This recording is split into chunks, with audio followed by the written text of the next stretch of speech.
finish tonight with Iraq, the war in Iraq, George W. and the neocons war to get Saddam Hussein. The war that took us away from fighting the terrorists who attacked us to fighting a war the hawks wanted us to fight. What an embarrassment the decision to fight this war has been. A war we were brought into by someone of limited ability using odd-sounding phrases like WMD, phrases that forever conflated, for propaganda's sake, nuclear weapons with the building of nuclear weapons, to the possibility of building nuclear weapons, to the desire to use nuclear weapons, to, okay, chemical weapons, plans to have chemical weapons, to have a history of having used chemical weapons, to a possible desire to have chemical weapons, to, okay, we got it all wrong. There was nothing there. We knew that because of a defense intelligence estimate before the war that said Saddam had no nuclear weapons, had no effort underway to build any, and no effort underway to buy any nuclear weapons. It was this endless dissembling and word gaming that got a thin majority of the American people to back the invasion and takeover of another country. It was the total support of one political party, the Republicans, and the pathetic collaboration of a second, the Democrats, that allowed this American war in Iraq to take place in the first place. And today, the president who ran against the war announced that it will be over come Christmas. Good. Bad that it was ever fought. Good that it is over. Good. Good for Obama. Just good.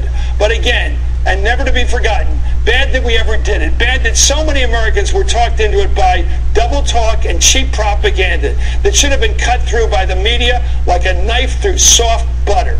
Let me finish tonight with this. If the number one duty of an American president is to protect the country, Barack Obama is meeting his duty calmly, resolutely, businesslike. Consider the way he's gone about it. He's accomplished the mission that took us into Iraq. Bin Laden is gone. He has removed the operational leader of al-Qaeda, Anwar al-Awlaki. He has persisted to his conclusion, his decision to keep Muammar Gaddafi from slaughtering his people. Gaddafi, who threatened to kill the people of Benghazi by the thousands, ended up hiding in a sewer pipe. The difference between Democrats and Republicans, clearly the difference between George W. and Barack Obama, is that one knows how to hot dog in the end zone, knows how to run up the mission accomplished banners, knows how to strut. The other, Obama, makes a crisp statement in the Rose Garden and goes back to work. You decide which is the most presidential. On that point, have you ever noticed how the least impressive dictators in the world wear the most impressive uniforms?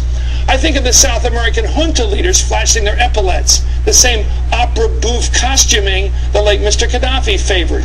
They love their military uniforms, love them to be as colorful as their weirdness would allow, love acting the part of military men when they've never been in a war, certainly not one they've won.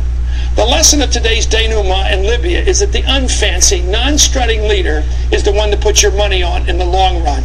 It's the clown, the show-off, the guy who loves to adorn himself in colorful uniforms, and the foppery of fascism that you can safely predict will end his days as humiliated and scorned as a fellow named Benito Mussolini, who ended his days hanging upside down.